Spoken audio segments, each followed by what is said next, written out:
મહંત શ્રી નૃત્ય ગોપાલ દાસના દર્શનથી જીવન ધન્ય બની જાય છે.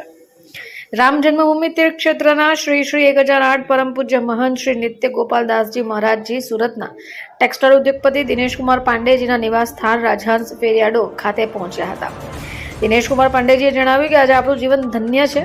અનેક જન્મોમાં કરેલું કાર્ય આજે સફળ થયું. જ્યારે હું શ્રી રામલલ્લાના સરકારના દર્શન માટે અયોધ્યા ગયો હતો ત્યારે મેં આદરણીય ગુરુજીને ગુજરાતમાં અમારા નિવાસસ્થાનની એકવાર મુલાકાત લેવાની વિનંતી કરી હતી.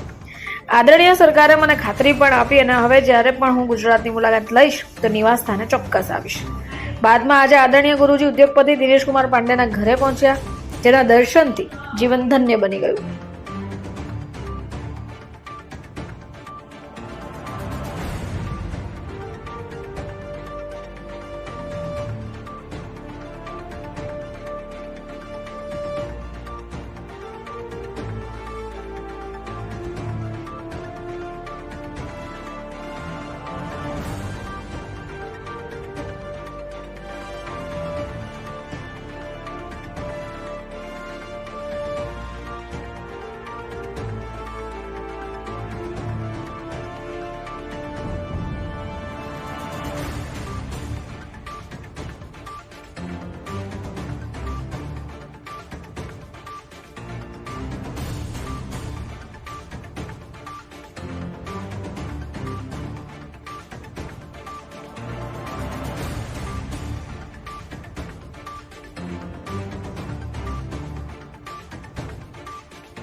બ્યુરો રિપોર્ટ, ચેનલ આઈ વિટનેસ, સુરત.